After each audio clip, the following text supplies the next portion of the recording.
एको स्वामी सत साहिब जी। बोलो बंदी छोड़ सतगुरु महाराज को, सत साहिब एको स्वामी। सतगुरु साहिब यहाँ पे समझा रहे हैं, उज्जवल पहरा कपड़ा पान सुपारी खाए, एक हरि के नाम बिना बंद है यमपुर जाए। ते सतगुरु कबीर साहिब समझा रहे, मनुष्य साफ सुथरे कपड़े पहनता है, पान सुपारी खाकर अपने तन को सुगंधित रखता है, परंतु हरि नाम न लेने पर यमदूत द्वारा बांधा हुआ नरक को जाता है। अर्थात मनुष्य को स्वयं को ईश्वर सिमरण से वंचित नहीं रखना चाहिए। ये जो मनुष्य जन्म मिला है इसको हमें सार्थक करना चाहिए। फकीर पहले वीडियो में समझा चुकी है कि मन के अधीन होकर ये शरीर बिल्कुल मैला हो जाता है। अगर इसको पवित्र करना है, रूह को पवित्र करना है, तो ध्यान को अपने अंतर विच जोड़ना पड़ेगा, ते नाम नाल जोड़ना पड़ेगा। कुछ की धारणा ये होती है कि कोई स्वर्ग नरक नहीं होता, कुछ बोल देते हैं कि कोई स्वर्ग नरक नहीं होता, लेकिन ऐसा नहीं है। यहाँ पे देखो साहिब कह रहे हैं, फकीर की ते बात कौन मानेगा, लेकिन देखो साहिब खुद कह रहे हैं कि यमपुर बांधा जाए, नाम बिना तेरी काया सुननी। अगर नाम नहीं होगा तो मनुष्य यमपुर बंद हो जाएगा। आपकी फकीर बहने हर चीज अपनी आंखों से देखी है, रूबरू हुई हूँ हर एक चीज से। और जिस दिन मैं वहां का भ्रमण करके आई थी तो वहां पे आप यकीन करोगे मैंने उठ के 3 गिलास पानी पिया था। तो ये जो संतों की बातें हैं ये निरर्थक नहीं होती, उन्होंने आंखों देखी लिखी होती है, आंखों देखी। इसलिए समय है, नाम के साथ जुड़ जाइए, नाम में बहुत ताकत है। इसलिए बंदी छोड़ गुरु नानक साहिब भी कहते हैं, कलयुग केवल नाम आधारा, सिमर सिमर जीव उतरे पारा।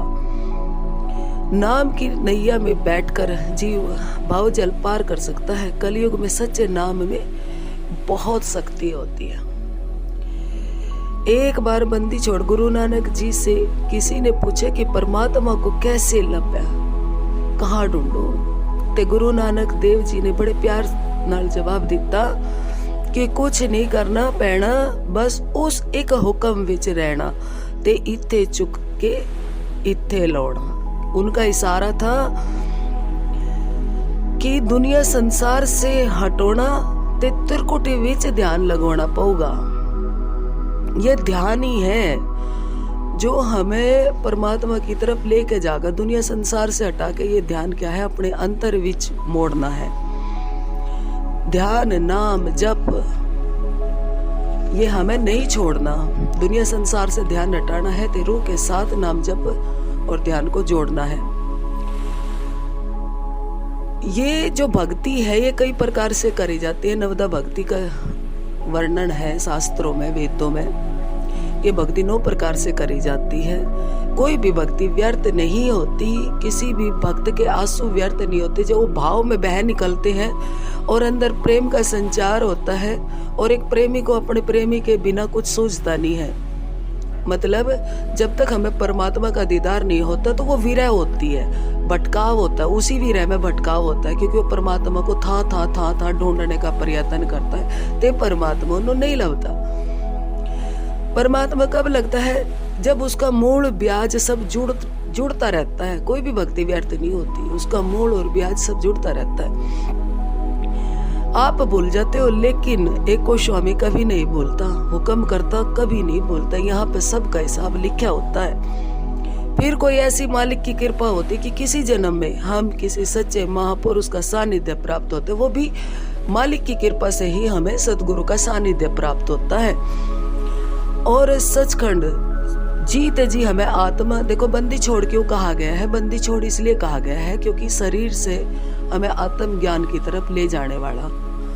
आत्मा और शरीर, प्रकृति और पुरुष के भेद को जानना ही बंदी छोड़ होता है। जिसने जाना है वही बंदी छोड़ कहलाया है। तो जब किसी सच्चे महापुरुष बंदी छोड़ की दया होती है, परमात्मा की दया होती है, तो ज्ञान होता है। और जीते जी अभी जैसे मैं शरीर के अंदर हूं तो आना जाना शुरू हो जाता है। जीते जी सतलोक सचखंड आना जाना शुरू हो जाता है। और जो जितना भी गूढ़ रहस्य है जिसको लोग शास्त्रों में पढ़ते हैं, वेदों में पढ़ते हैं ना, लेकिन शास्त्र वेद तो इशारा करके गए हैं, वो वहां पे है नहीं, मतलब कि एक्चुअल में नहीं है।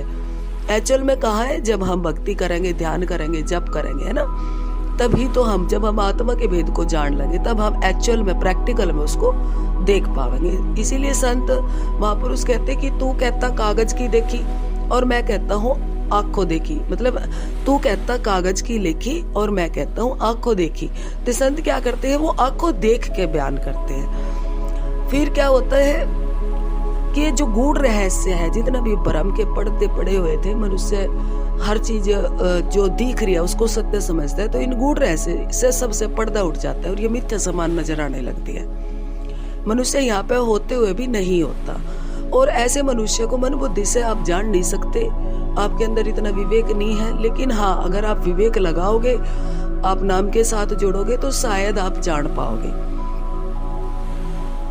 उस महापुरुष की जो जीते जी सचखंड आना जाना करता है, जो आंखों देखी बोलता है, उसकी परमात्मिक ही अवस्था होती है। वो हमारे बीच में परमात्मा का दूसरा रूप होता है। वो कहीं भी रहे, किसी हाल में भी रहे, कोई फर्क नहीं पड़ता। आप ये मत समझो कि वो मंदिर में बैठा हो या वो शमशान में भी बैठ सकता है, उसने परमात्मा को पाया है, कोई फर्क नहीं पड़ता। वो घर के अंदर भी बैठ सकता है, वो किसी आश्रम पे भी बैठ सकता है ना, वो वैराग्य में भी मिल सकता है, वो सन्यासी में भी मिल सकता है ना। लेकिन जो सहजी मार्गी होगा, वो संत पुरुष, देखो जब परमात्मा प्राप्त होता है तो वो संतों के सानिध्य में रह के ही प्राप्त होता है। तो वो कहीं न कहीं बड़ा सादगी से वाला भक्त मिलेगा आपको। तो ऐसे महापुरुष के फकीर चरण रज दो दो के पीवा, है ना। आपकी फकीर बहन, सेवा सिमरन सत्संग, करनाल हरियाणा। और आप मेरे साथ जुड़ सकते हैं। मेरा नंबर है 95 181 19 806। एक गोस्वामी सत साई जी।